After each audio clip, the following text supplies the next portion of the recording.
Okay, parents, tying soft shoes can be a little tricky, but we really appreciate when you put some extra time and effort into it so that the kids' shoes don't come untied during dance class, which is very distracting for us, isn't it?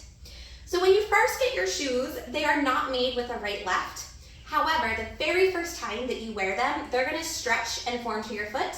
So from then on, you'll be able to notice when you put them together, you can kind of see, you can see the toes are coming inward, so I can see which foot is which foot. If it's confusing to you, which is which, I could recommend just taking a magic marker and on the inside of the shoe, putting a right and a left so that you know for the future. Because if you go back and forth with them, then the toes get a little weird as they stretch out over time. So to put them on, we're gonna start by loosening up the laces. I just grab the laces at the heel, I stretch those out first, and then I work my way up the shoe, loosening the whole thing. All right, so now that the shoe is nice and loose, this one is left foot. Aslan, can I have your left foot? We're gonna put her left foot in, and I'm gonna help make sure that her toes slide all the way to the very front of the shoe. If you don't do this step, what sometimes happens is you can actually stretch out the heel, and that makes the shoe fall off the foot. So we wanna push the toes all the way up to the top. That's very good. And then we're gonna tighten it up the opposite way of how we loosened it. So we're gonna start at the top. Tighten it, come to the next rung down, tighten it, come to the next rung down, tighten it. You see it's time consuming. Yeah, and then finally we're at the back, so I pull the back strings.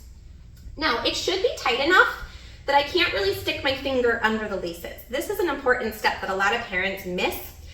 If you can kind of wiggle one finger under, that's okay, but a lot of times with my beginners, I can put all of my fingers under there because they're so loose, and that's gonna make it hard for them to point their toes.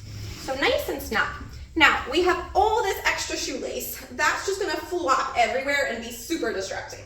So what we wanna do is bring it to the top of the shoe and then crisscross them and just wrap it under. Now, when you wrap it under, we don't want to squeeze and pull too tight because that's going to really squeeze their arch and make it uncomfortable. But at the same time, we want to make sure it's not flopping around. So I'm trying not to pull, but I'm just making sure that, like I'm not pulling tight, but I'm making sure that there's no like floppy stuff under there. All right, this looks much more manageable, right? We can tie that. So now I'm just going to tie it right here up at the ankle.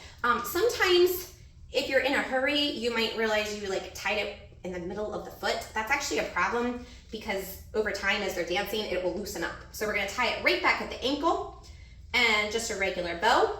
Now here's the really important step from that bow, double knot it. If you do not double knot it, 99% chance it will come untied during dance class. Now this is still a little floppy and that's just annoying when they dance, honestly.